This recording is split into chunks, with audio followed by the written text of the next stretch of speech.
অনুভূতি, ইচ্ছা শক্তি দ্বারা প্রকাশ হয়। যেমন যখন আমরা কোনো কিছু নিয়ে চিন্তা ভাবনা করি সেটি হচ্ছে মনোমন কোষের কাজ। এরপর হচ্ছে বিজ্ঞান মূল, এটি হচ্ছে বিচার বিবেচনা করার বিষয়। এখানে আমরা কোনো কিছু বিচার বিবেচনা করি যে কোনটা ঠিক না কোনটা ভুল এইসব নিয়ে চিন্তা ভাবনা করি। এরপর হচ্ছে আনন্দময়, এটি হচ্ছে পঞ্চকোষের শেষ স্তর, যেখানে চরম সুখ, শান্তি এবং আত্মার সঙ্গে সম্পূর্ণরূপে সংযুক্ত অনুভূত হয়। Meditation process is part of stress management. তো বর্তমান সমাজে স্ট্রেস ম্যানেজমেন্ট বর্তমান সমাজে মানসিক চাপ একটি সাধারণ সমস্যা। এই মানসিক চাপ নিয়ন্ত্রণে স্ট্রেস ম্যানেজমেন্ট কি অংশ বা কি ভূমিকা পালন করছে সেটি নিয়ে এখন আমি আলোচনা করব। প্রথমে রয়েছে স্টার্ট উইথ শবাসন, অর্থাৎ শবাসন দিয়ে শুরু। এইভাবে শরীরকে সম্পূর্ণরূপে শিথিল করে পিঠের উপর ভার দিয়ে শুয়ে পড়া এবং শরীর এবং মনের উপর সচেতনতা রাখা। এটি মনকে এবং শরীরকে পরবর্তী ধাপের জন্য প্রস্তুত করে।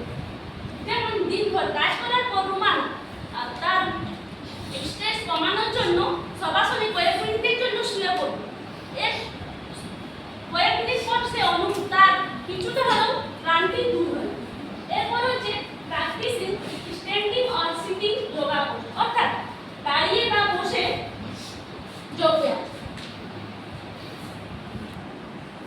এই ধাপে বেশ কিছু যোগ ব্যায়াম করা হয়, যেমন তাড়াসন, অর্ধশক্তিদাসন, বজ্রাসন।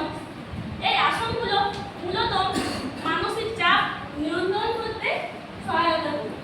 যেমন শবাসন থেকে উঠে রুমানা কিছুক্ষণের জন্য তাড়াসনে উঠে দাঁড়ায়। এর ফলে তার মানসিক শান্তি। এরপর হচ্ছে focusing on breadth and inner awareness, শ্বাস এবং আভ্যন্তরীণ সচেতনতার উপর মনোযোগ দেওয়া। এই ধাপে গভীর ও নিয়ন্ত্রিত শ্বাস গ্রহণ ও ত্যাগের মাধ্যমে মনের মধ্যে সচেতনতা বৃদ্ধি করা হয়। এই ধাপ মানসিক স্থিরতা তৈরি করে। এরপর হচ্ছে ending in a short sitting meditation, অর্থাৎ অন্তিম ধাপে একটি আরামদায়ক স্থানে বসে কয়েক মিনিটের জন্য ধ্যান করা। এতে মানসিক শান্তি আসে এবং চেতনার উচ্চ স্তরে পৌঁছানো যায়। যেমন রুমানা 10 মিনিটের জন্য একটি ধ্যান।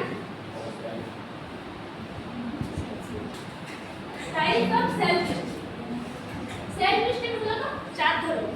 প্রথমে হচ্ছে লো সেলফ এস্টিমে ব্যক্তি নিজের উপর নেতিবাচক চিন্তা ভাবনা করে। সে নিজেকে তুচ্ছ, অপ্রয়োজনীয়, অক্ষম মনে করে। সে কোনো কিছুতে খুব তাড়াতাড়ি ভেঙে পড়ে। যেমন অপর্ণা নেট পরীক্ষা দেয়, তো সে সেখানে পাস করতে পারলো না। তখন সে মনে মনে ভাবলো যে না, আমার দ্বারা যে আজ হবে না, আমি পরীক্ষা দেবো না। তার মধ্যে একটা নেতিবাচক চিন্তা ভাবনা। এরপর হচ্ছে হাই সেলফ,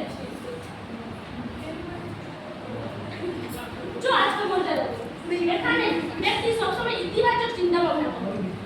সে যদি হেরেও যায় সেখান থেকে সে শিক্ষা নেয়। যেমন অপর্ণা বারবার নেট পরীক্ষা দিচ্ছে, কিন্তু সে ফেল করে যাচ্ছে বা পাস করছে না কোনো কারণে।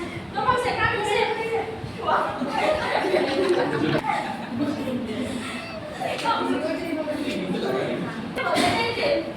একজন ব্যক্তির ব্যক্তিত্ব, মানসিক বিকাশ